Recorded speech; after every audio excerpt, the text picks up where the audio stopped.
Well, thank you, everyone. We were having some good questions right there at the end. So, and rather than cut everyone off and say, "Hey, I'm going to talk slides," well, frankly, I do want your questions. So feel free. If you have a question as we're going along through this, you would like to know something, you have something we didn't get to just a moment ago. Let's just continue the conversation. It's a whole lot better than talking to a bunch of slides. Thank you. So anyway, unless there's someone who wants to continue our conversation from the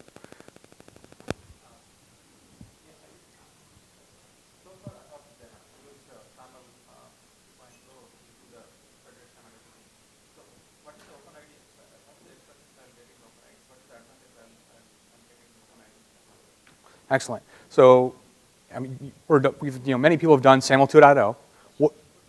That's what I'm.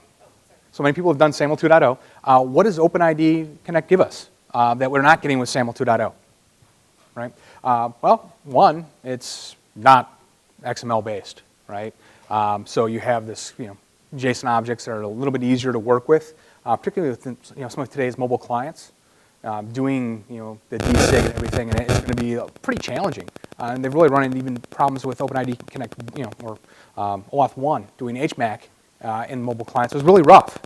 They just didn't have the right algorithms. They didn't have the right libraries, and so there was issues. Additionally, with some of the things they're doing around dynamic registration, right? So with SAML, we have this problem, right? I want to send a federation to John, or a SAML token to John. Well, we have to get together, exchange our metadata, build out this federation, basically all the front end work, generally done in a lousy way by email, before we start. With OpenID Connect, you have the dynamic registration, or you can have APIs that allow things to happen. One of the great things about OpenID Connect, in my opinion, is the use of endpoints that'll expose web keys, right? So what happens when your certificate expires with SAML 2.0? Well, you go update it, and then you mail all your partners new certificates, or you go manually do it yourself, right? Or it just breaks, yeah. So the great thing there is with the web keys, oh look, it's updated automatically. As an OpenID Connect relying party, I can go grab those keys real time and update my configurations. So it's more dynamic, it's more flexible. Some people would say it's easier to implement. So, great question. Any others? Yes?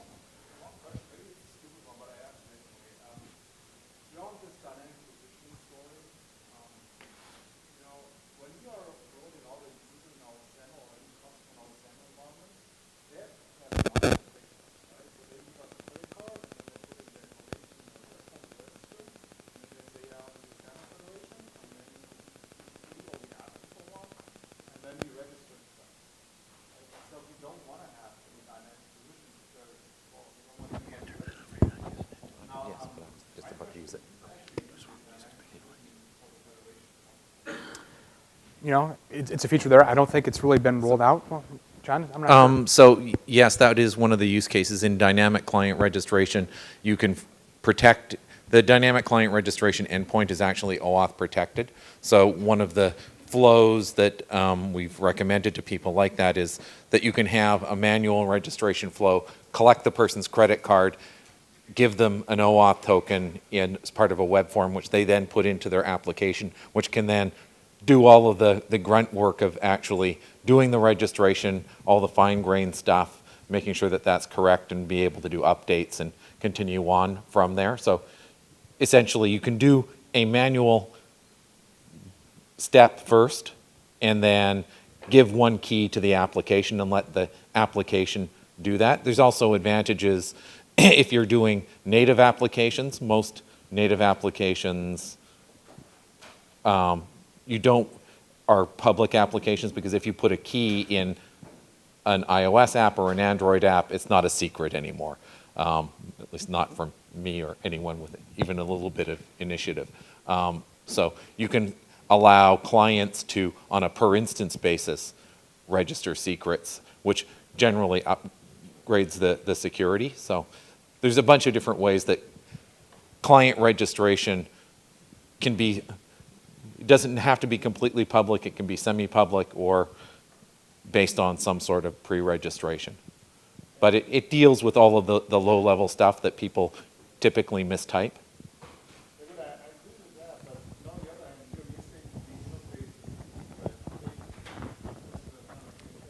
The, so, so there is a draft for CRUD operations for updating clients, et cetera, which is part of the IETF version.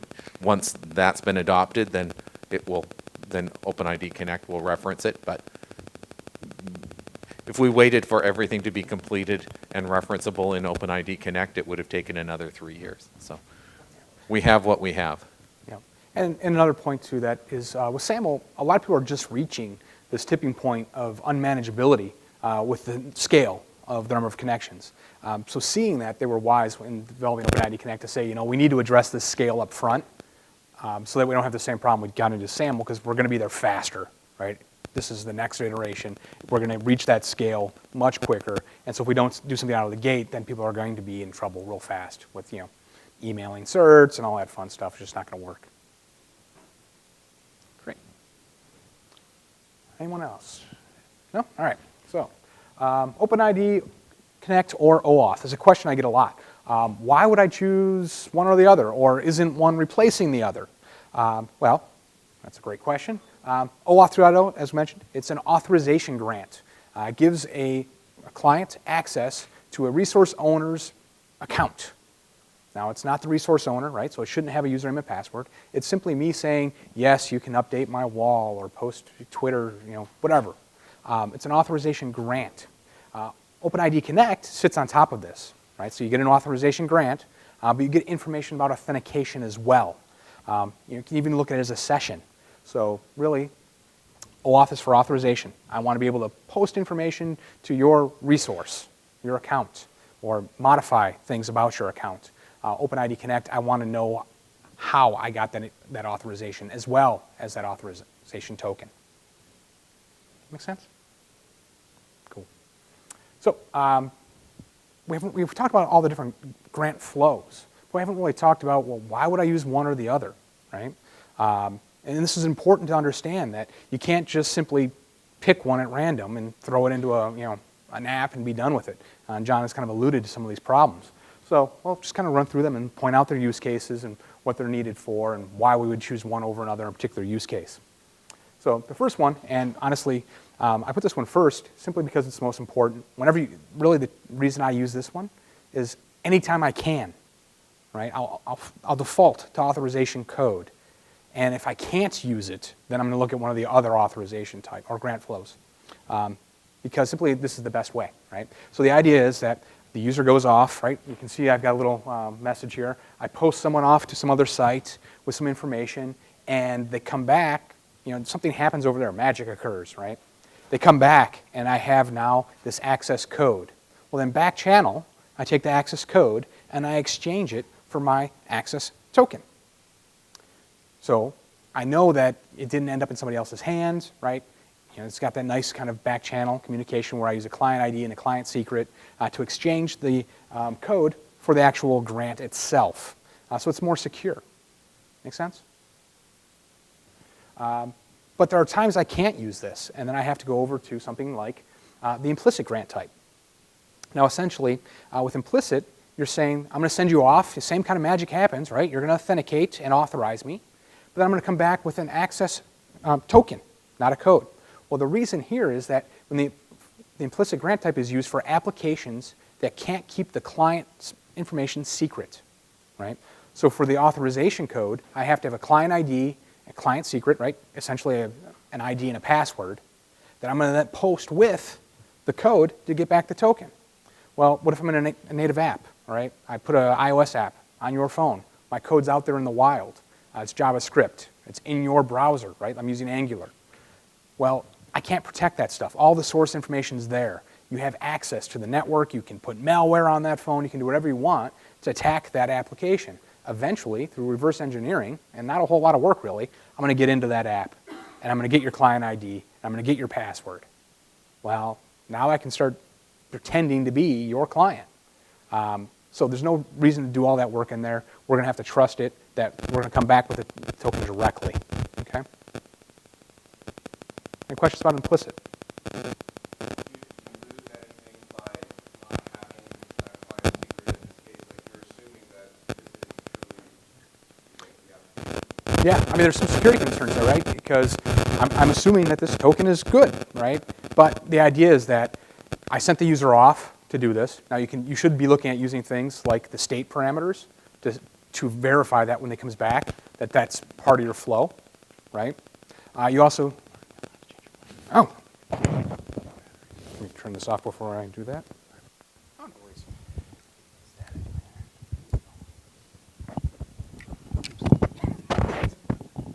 Turn this off so I don't bang around too much.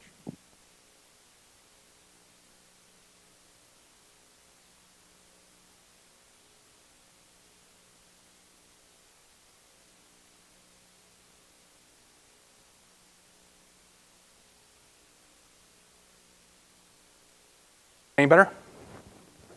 Good? All right. So implicit, yeah, it is a little bit of a step down, in my opinion. It's just as good. But we'll talk about this a little bit later. But some of the things you have to be worried about is where does that token go, right? I want to make sure that tokens just aren't being sent anywhere, because there is a big security concern there, right? That's an authorization grant. Ending up in the wrong hands can be very bad things. And in the authorization code example before, why do you feel that's more secure? Is that just one more party that could be a non-secure party, like another party that could be compromised, the code grantor?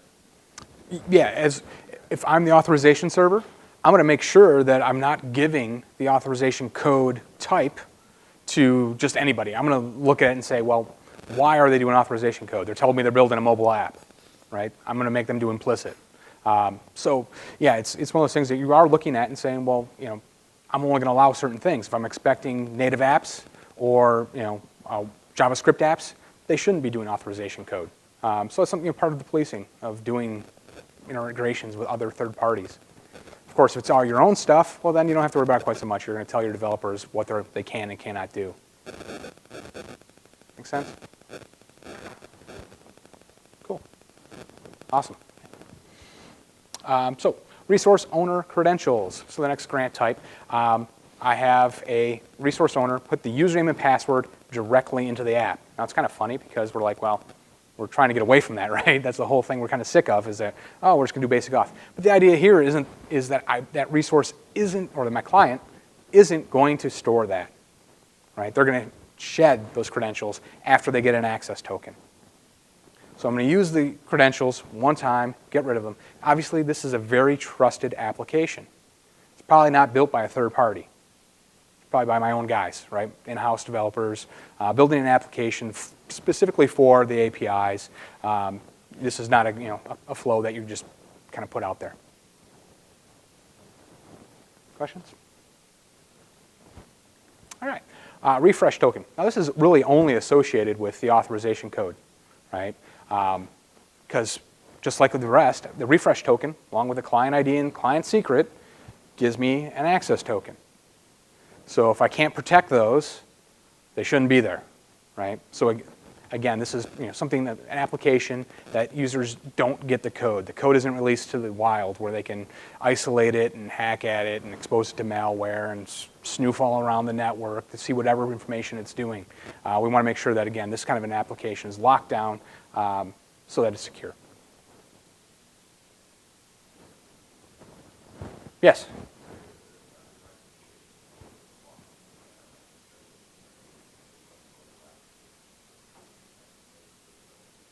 Yeah, so other security, what steps will we take to secure these, like for mobile apps and whatnot? And honestly, this is not a flow I would use for a mobile app, simply because I can isolate it, right? It's on my phone. I can buy a phone. I can stick malware on it. I can hook it up to any router I want, look at all the packets. We get code in the wild. It's just, it's eventually going to be hacked. I don't care what you do to it. It's really easy to reverse engineer this stuff. Client credentials. This is kind of when it starts to go away from being about the user and about the client, right? OAuth, we're really looking at individual users. I have a grant to do things on your behalf. This flow starts to move away from that a little bit, whereas it's more about the application, right? You'll see this in things like I'm getting scores. They might want to know, it's just the app. It's an approved app to make connections to that API. It doesn't really care about me. extension. This is, there's different things. SAML is one extension that's already out there. So the idea being that, well, the way you're going to authenticate is different, right? So with a SAML extension, you're actually sent to an IDP who sends back a SAML assertion. They use the SAML assertion to then get an access token. But the extension type there is, the idea is that, well, there are going to be other ways to do things in the future, and we're going to kind of expand on what we're currently doing. Questions? All right. So choosing a grant type for OpenID Connect, we have the 3 flows. Authorization code flow, the implicit code flow, and the hybrid. Now the authorization is very similar to the OAuth. So you can see these are kind of the steps. Really, it's almost exactly the same thing, but then the client gets back the ID token, and then it can call the user info endpoint and get back the claims.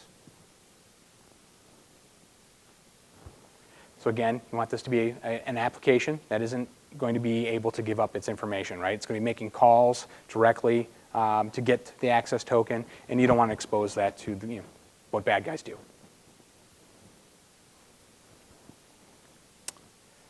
So here's an example of simply posting the code flow, right? We post that code back to the server, and I'm sorry, we send the user to the server with a code type in the post, and come back with a token, the code, and then we respond with that for the token.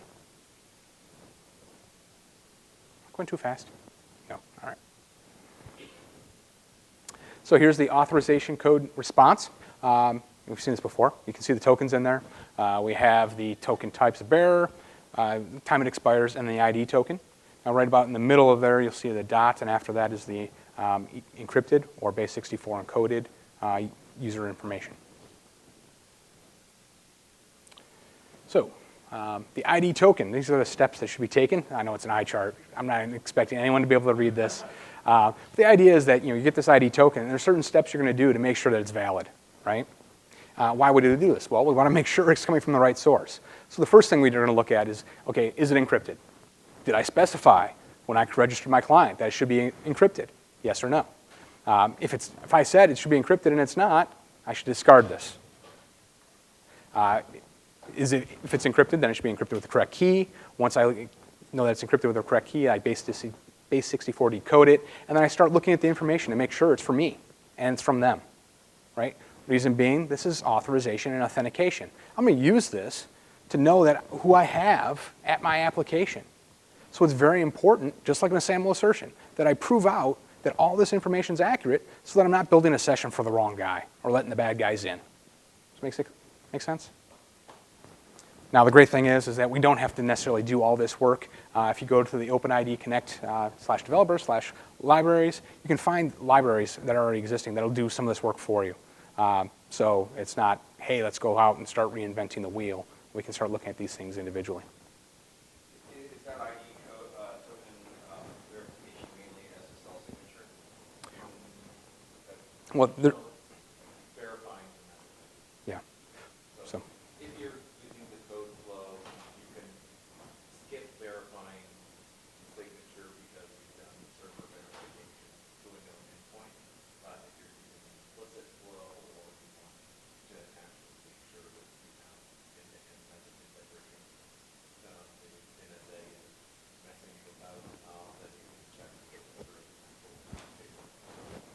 Yep. And Jay said it can also be encrypted. Anyone can encrypt you because you're public key secret, so you actually have to have you decrypt to check your signature and stuff. Okay, there's no way anyone else can hear this conversation.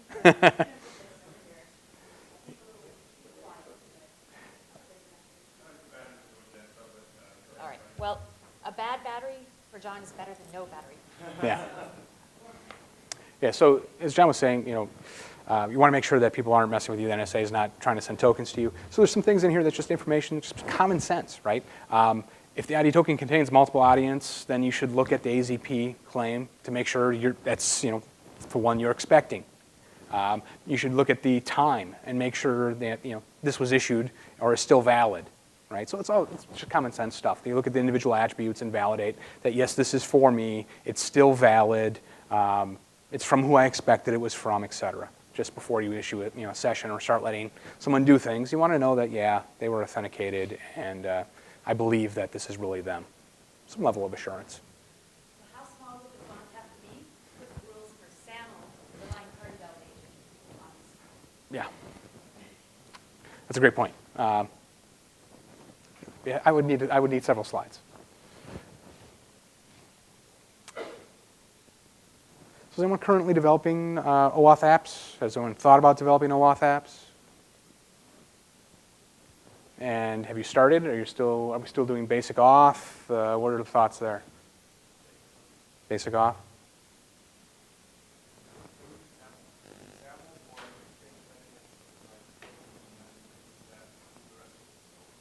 Very cool. Nice. So he says they're using SAML to exchange for an OpenID Connect. So that's kind of building on the OAuth SAML bearer token. Very nice. Cool. Any other questions? Yes.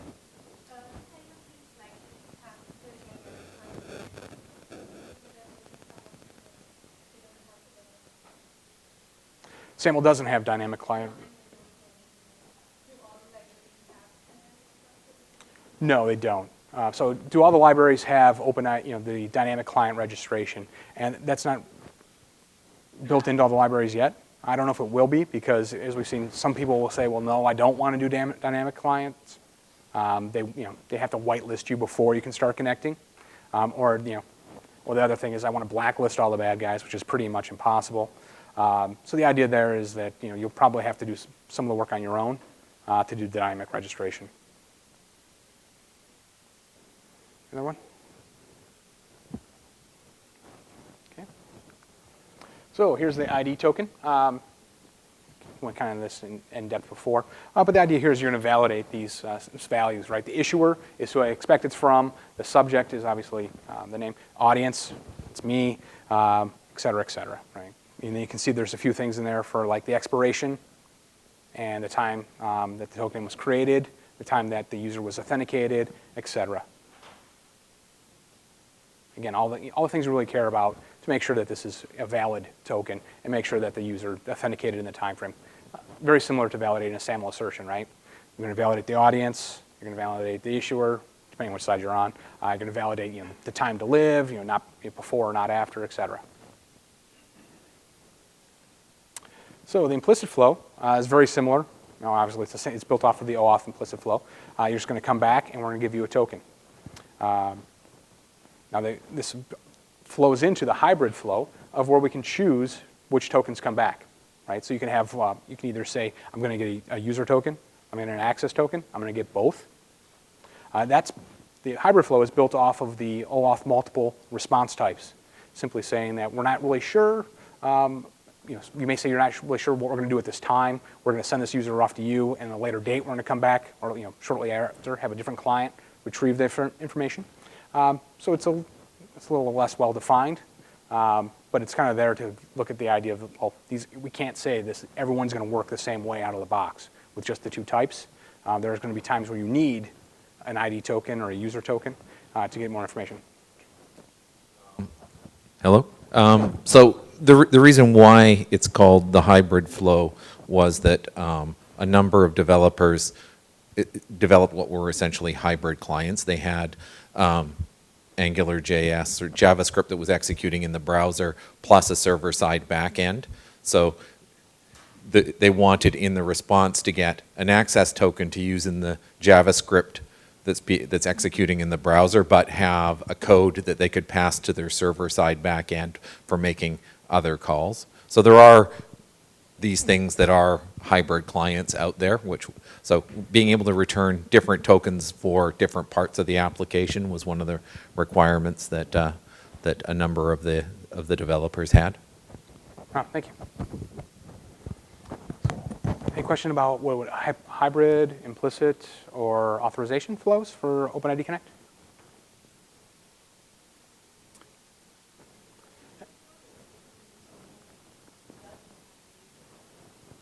I would say for mobile, I would say the implicit flow. Because again, with the authorization, I can't protect that information that's in the mobile app. Exactly. So if you had the mobile backend, you might do the hybrid flow, right? I have a mobile app and I have a web server.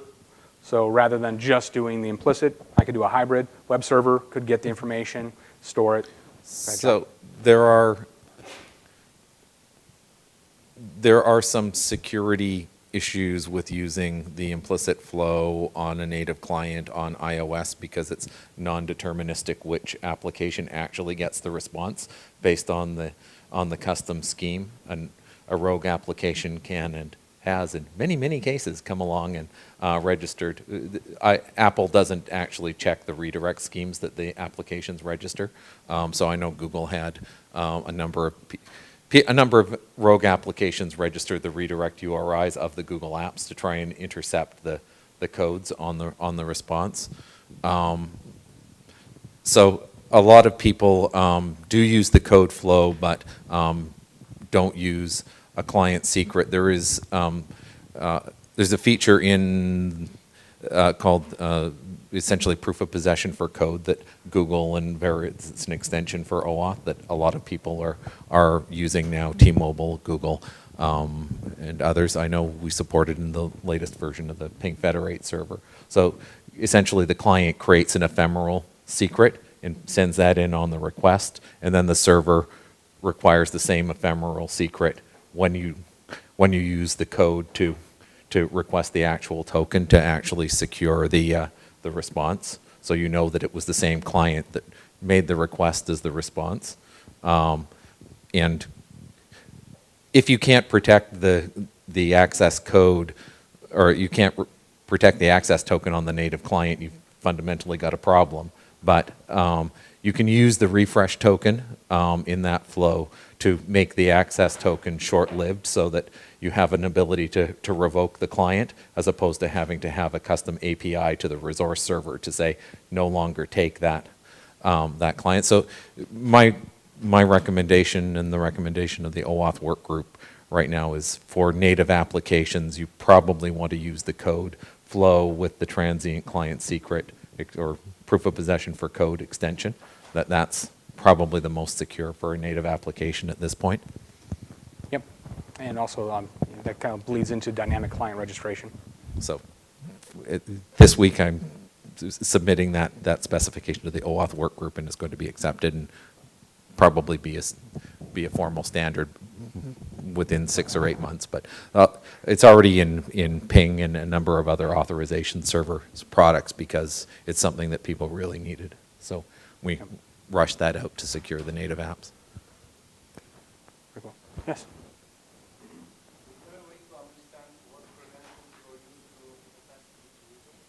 So there's the way to understand what credentials were used to authenticate the user. So with OpenID Connect, you could specify that under the the authentication class response. So right. Yeah. Yes.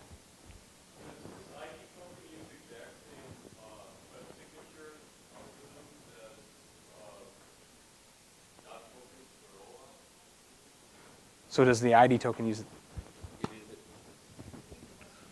Does the ID token use the same signatures as the JOT token in OAuth? Yes. It is a JOT token and is exactly the same format as a JWT assertion, etc. So it's all the same schema, same signature, same everything. Okay, and one other question is, when it is conveyed to a resource server, how is the authorization better used? The Is there a standard for convention for that?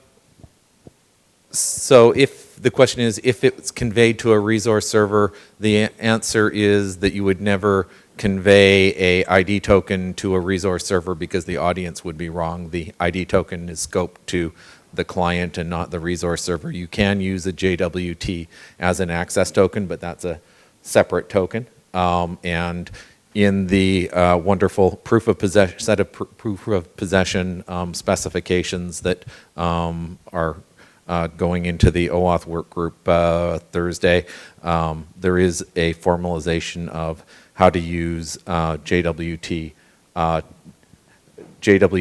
as access tokens, including how to do proof of possession key management for those tokens. But if people care about proof of possession for OAuth access tokens, they can find me later. Yeah. And frankly, I think a lot of people do. Proof of possession is probably the one thing that OAuth really didn't get and needs. As we mentioned, there's a lot of places where that's going to increase security and just improve the overall profile. So calling the user info endpoint, you send the access token to the server, and you're going to get back the user info. Standard claims, a little bit of information. Great for personalizing the UI, as mentioned. And maybe even doing some bare bones provisioning for some applications, right? This may be enough, preferred username, email address, et cetera. But obviously, this isn't a fully thought out. One thing that I would point to, role, right? If you're looking at enterprise provisioning, I need some sort of role. I need to know what you do. And it's probably multi-value, but it is easily extensible to add in more information. And it actually works because it's JSON and it's easy to do that stuff. Yes? So why would you go to user info endpoint rather than just have the second for the service? So I'll repeat your question. So why would you have the information in the user info endpoint rather than in the ID token? Well, frankly, they can be delivered at different points. Are you trying to answer? Or? Well, one reason is that if you go to user info endpoint, you get the information that's valid at that point in time. If you get the denied token, it's stale. It's not going to change. Yeah, so you could go back to the user info endpoint at a later date and have refreshed information where you're going to get the ID token. It's static. You got it 6 months ago. The user's been updated since then. So Pam, the other reason is that in a lot of cases, you want to keep the ID token as small as possible because what a lot of people do is set that as part of the session cookie. So some people who receive the ID token and immediately set that back as a cookie to maintain the information about the session. So keeping privacy, PII out of it and keeping it as small as possible to optimize performance is one of the considerations. Yeah. Yes?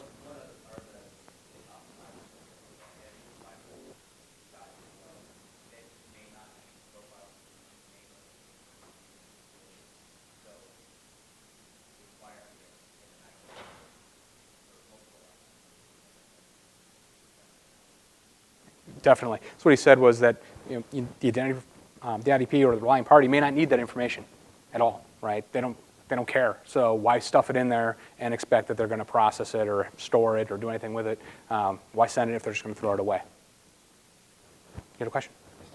About the user info endpoint, so the user information is stale and one can get it at a later date. So is that protected or what allows authorization to get it later? Right. So if we want to come back and call the user info endpoint at a later date to get fresh data about the user, is that protected? And yes, it is. Yeah, you're going to use the authorization token to call that endpoint. So you can call really whenever your application needs it.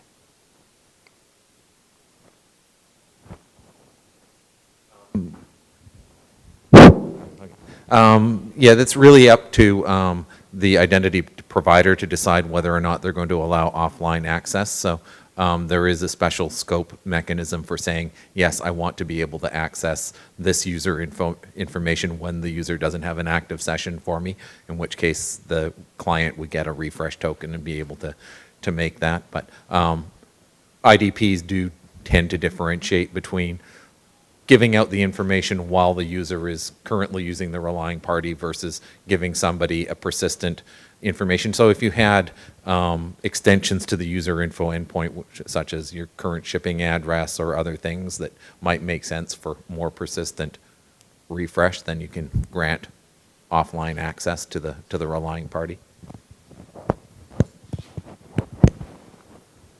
Are there any standards for token revocation checks? URLs, things like that? So are there any standards for token revocation? And John, yes? So the answer to that is only issue short-lived access tokens. That's what the refresh token is for, is that the client, if the access token is short-lived, then the client has to go back to the authorization server and request a new access token with its credentials, and at that point, if the refresh token has been revoked, then it doesn't get a new access token. There are proprietary out-of-band mechanisms for revoking the access tokens, but that's sort of outside of the scope of the OAuth specs themselves. That tends not to be particularly scalable, especially when you have especially in cases where the resource server and the authorization server aren't run by the same party. So the design of OAuth was that to allow those resource servers to be decoupled from the authorization server, so the revocation happens when the refresh token is traded for the access token. And one other thing that, depending on how you've implemented it, refresh tokens can be single use, which is, effective there. Your application. Or access tokens can be single use. Access tokens can be single use. There is a specification for how to introspect opaque access tokens. So people can either use the JSON web tokens as access tokens or use opaque tokens and have a callback from the resource server to the authorization server. And in that case, you also have an opportunity to revoke it. But that's not essentially what it's for. There is a spec also for the client to revoke its own tokens.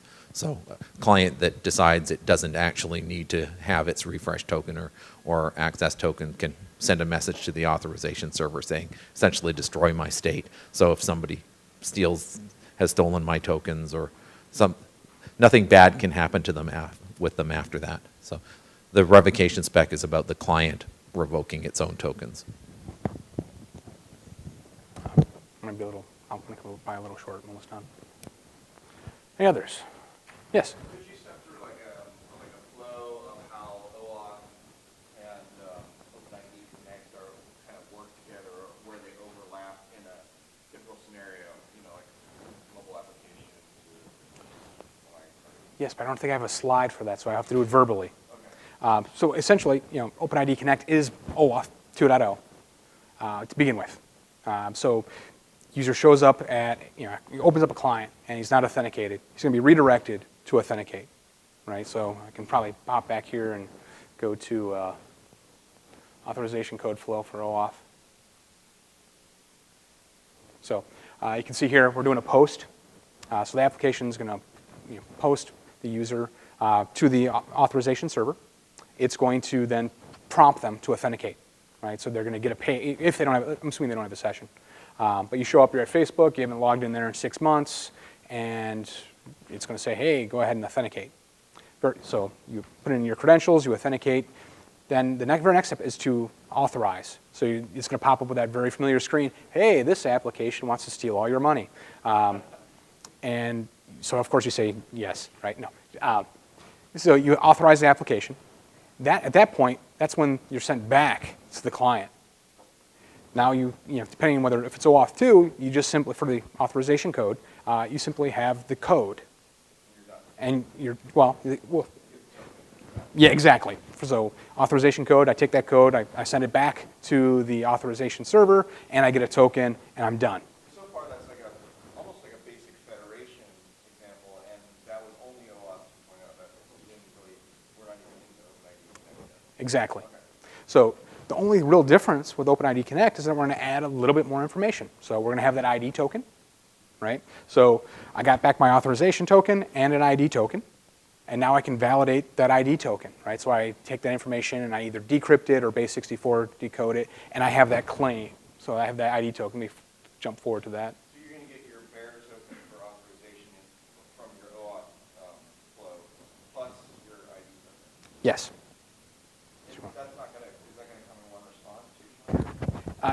Unless you're using a hybrid, if you're using the authorization code, it's going to be one response.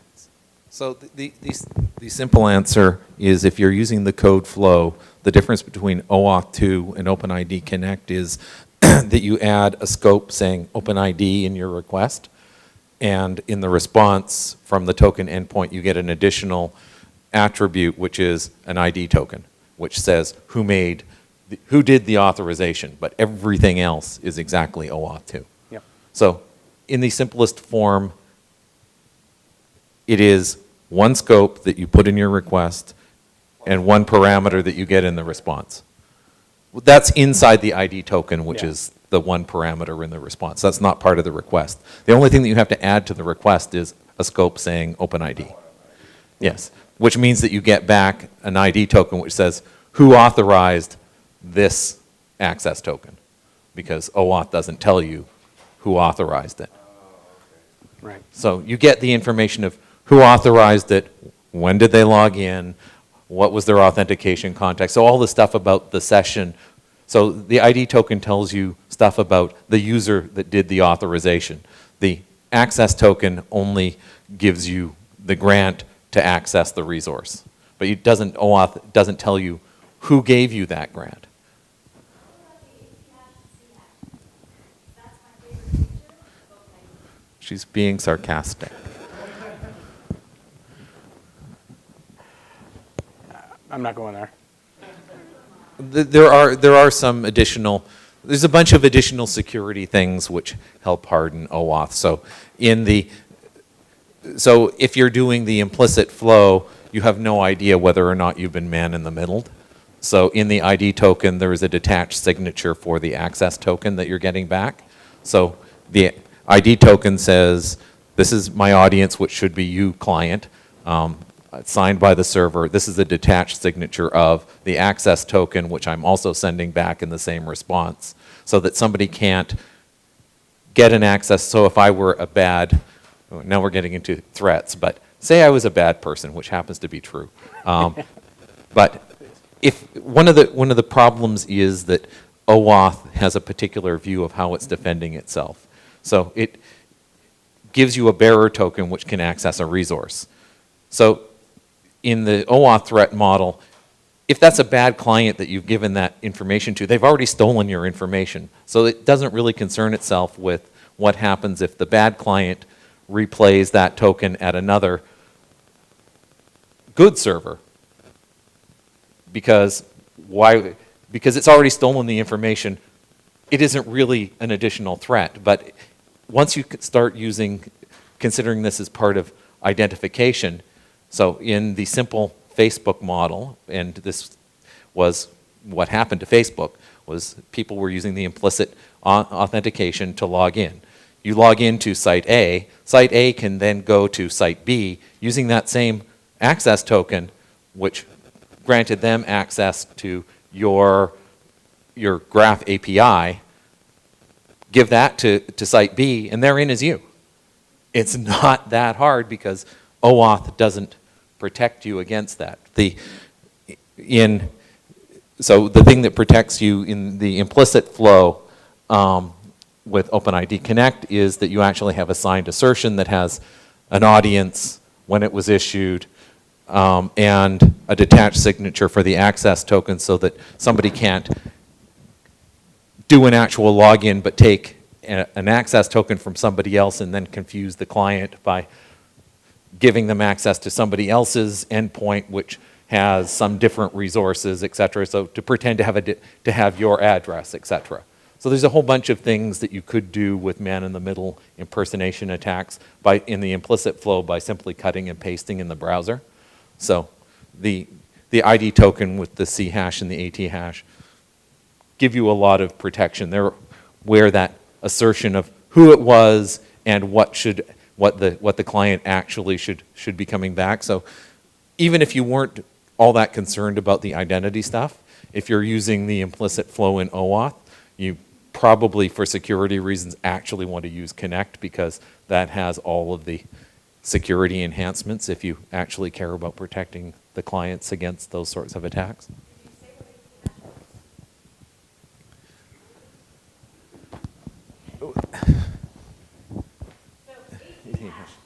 Is a hash of the access token. Token. Hence a detached signature. Right, so you know, because an access token is opaque, right? So you get this blob, and you're trusting that it belongs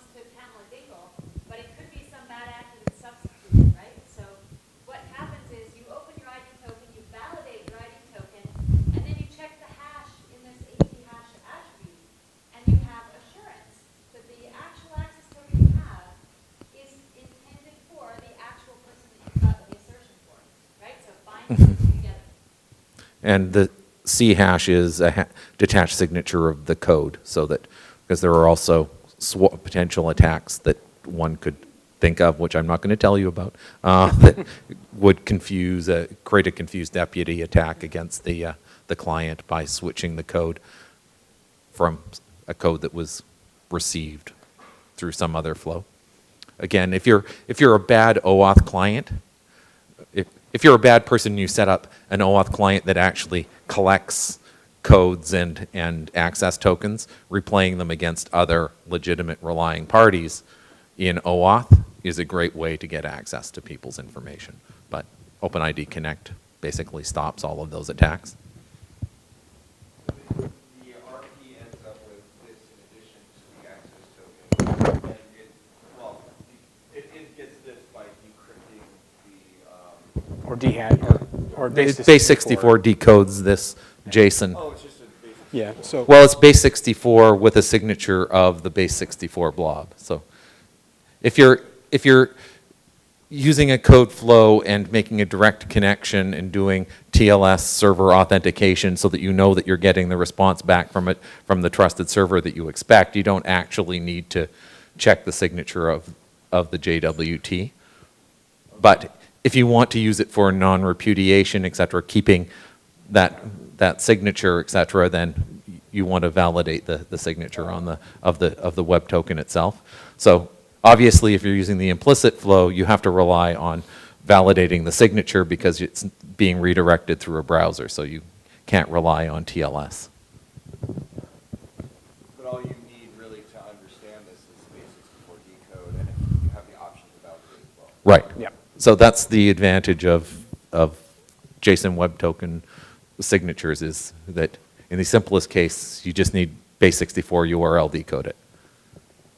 Yep. It's a whole lot better than SAML. And then, of course, you have, the last thing there is you have the option of calling the user info endpoint. OAuth doesn't provide that out of the box. Right. So the user info endpoint is something, is an interoperable or a specified schema. It's just another API. Yeah. So, I mean, the difference, one of the things that is sort of revolutionary in OpenID Connect is that it is the first standardized OAuth API. So if you think about it, before OpenID Connect, every API was bound to a specific authorization server. The notion of having an API that you could access that would be delivered by multiple authorization servers at multiple URIs, OAuth is so flexible that you can't do that without actually having a profile. What OpenID Connect is, at least a good part of it, is having that standardized profile so that you can access, so that multiple providers having their own authorization servers and endpoints can provide a standardized API and actually have it work. So one part is a standardized API, the other part is providing an identity assertion, which is essentially replicating what you would get from a SAML assertion. So part of it's an OAuth profile, part of it's a lightweight identity assertion as in SAML. So you could do a lot of the OAuth stuff with SAML, but it's really hard using the ECP profile and attribute query and such. So essentially, Connect is both a dessert topping and a floor wax. It gives you the benefits of being able to do authorization and authentication in a single flow without having to twist yourself around the axle and try and do special ECP things on native applications on phones where you don't have all the XML DSIG libraries, etc. Question about the managers. I know there's several algorithms, and I assume there's the standard one that's complete at some fairly decent date. Is there general interoperability, or are there certain signature algorithms you should use versus others to assure interoperability? There are mandatory to implement algorithms for the JOT libraries, HMAC, and RSA. So the default is RSA SHA-256. We also specify ECDH and a number of other common algorithms. And then is there like an interoperability matrix for our 56, the Microsoft dot versus GUI dot versus Google dot? We have been doing a bunch of interoperability stuff around the JOT profiles, and we'll probably be doing more for those libraries.